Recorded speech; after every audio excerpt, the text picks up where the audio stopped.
Hey there everyone, welcome back to another walkthrough episode. In this video we're going to pretty much talk about reading passage 1 from Cambridge 9. It's called William Henry Perkin, the man who invented synthetic dyes. So basically we have true, false, not given questions followed by short answer questions. When it comes to short answer questions we have two words, okay?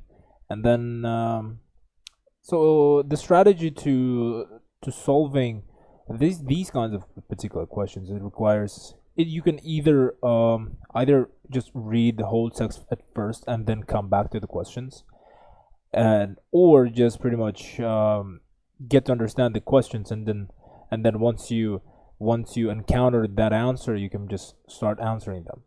However, for this video purposes we're going to go one by one.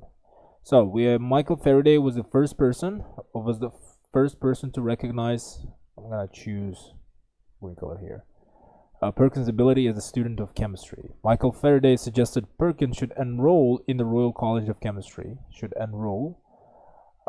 Perkin employed August Wilhelm Hoffman as his assistant.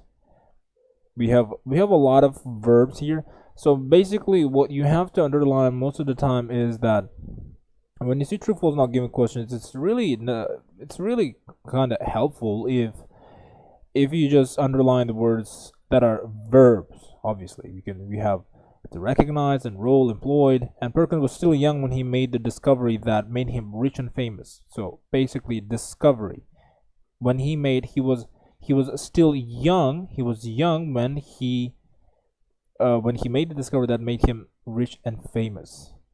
So the trees from which quinine is derived from grow only in South America. So is derived grow only. So derived, maybe I just highlight derived. Perkin helped to manufacture a drug from a coal tar waste product. So he helped to manufacture a drug from a coal tar waste product. And finally, Perkin was inspired by the discoveries of the famous scientist Louis Pasteur. Okay.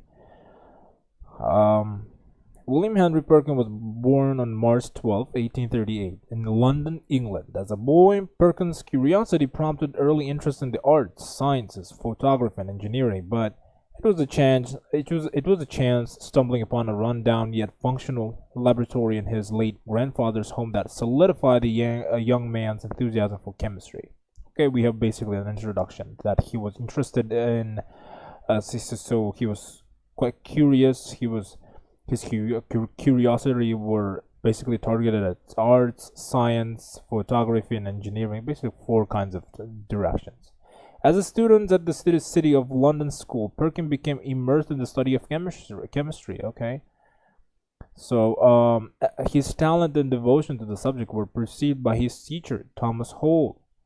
Okay, so his talent and devotion to the subject were basically noticed. His talent and devotion to the subject were perceived by his teacher, Thomas Hall, who encouraged him to attend a series of lectures given by the eminent scientist Michael Faraday at the Royal Institution. Alright, so he encouraged him to attend a series of lectures. So different kinds of lectures is what he's saying. So Michael Faraday was the first person to recognize the Perkin's ability as a student of chemistry. Obviously false. And I'm going to take a red color for that. And Michael Faraday suggested Perkin should enroll. Okay. So however, let's just read one more. At the time of Perkin's enrollment, so we can see that at the time of Perkin's enrollment, so that means the sentence has to be somewhere around here.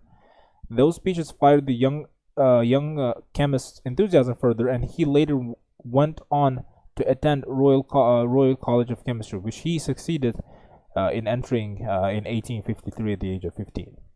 So the speeches of Michael Faraday, that where he conducted a series of lectures. He caught enthusiasm because of those lectures, and so basically what he's saying, he later went on to attend, and blah blah blah, and which he succeeded in entering in 1853. So, however, the question is, Michael Faraday suggested. No, he was not. He didn't suggest. Neither did Michael Faraday at the time of giving lecture know about Henry Perkin. So the answer, therefore, is not given because it's not stated who encouraged him to attend. So therefore, I'm going to give this a not given.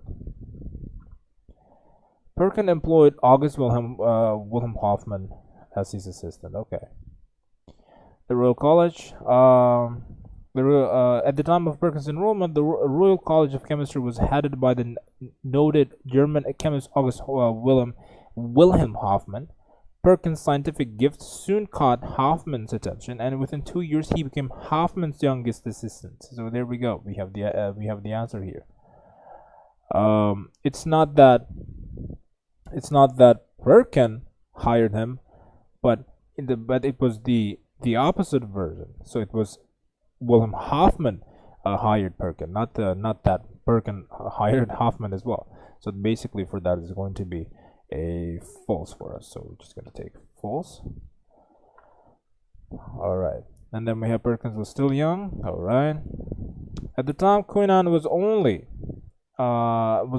viable medical treatment for malaria. The drug is derived from the bark of the cinchona tree, native to South America, and by 1856, demand for the drug was surpassing the available supply. Okay.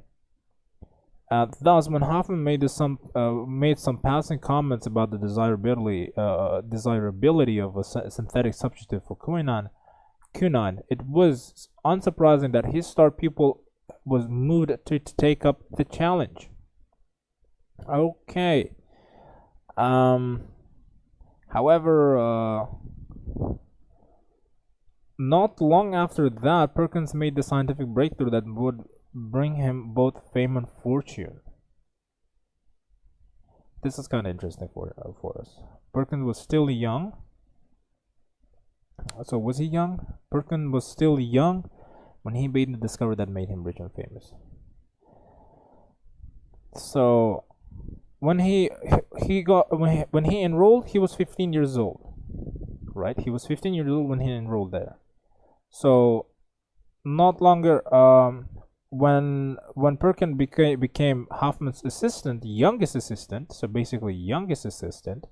Not long after that, Perkin made the scientific breakthrough. So he discovered he discovered some sort of scientific principles that will bring him both fame and fortune, which is a synonym for us, which is a synonym for rich and famous. So therefore, I think number 4 is going to be true. Okay, we have that.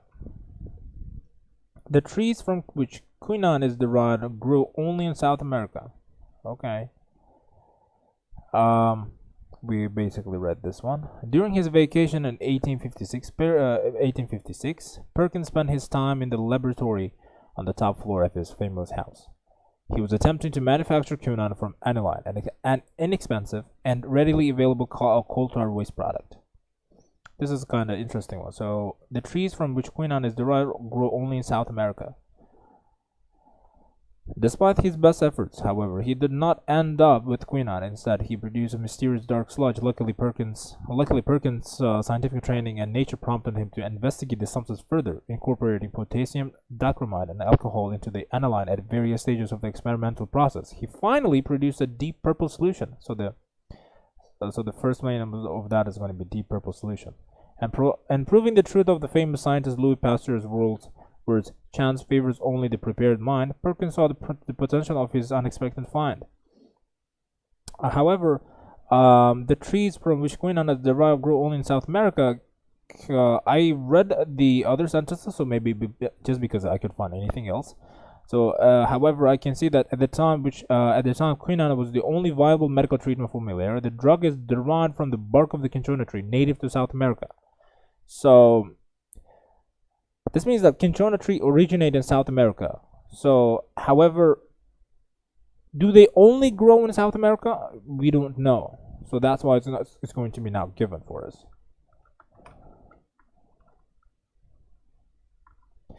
It doesn't only grow. It's native. It just came up from South America. It was discovered, basically, kind of discovered in South America, but it doesn't really say it only grows in South America.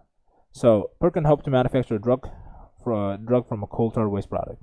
And however, I found the word here.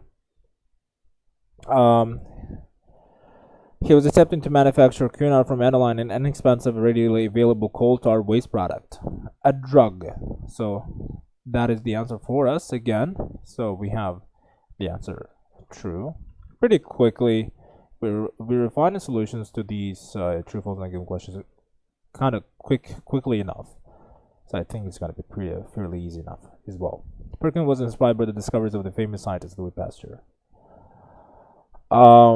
Luckily, Perkin's scientific training and blah blah blah, he said, and proving the truth of the famous scientist Louis Pasteur's words, chance favors only the prepared mind. Perkin saw the potential of his unexpected find.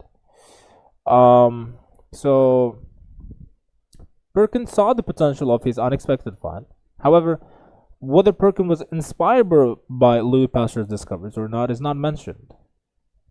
It just does not say he was inspired by the discoveries which was made by Louis Pasteur. So it's going to be again not given.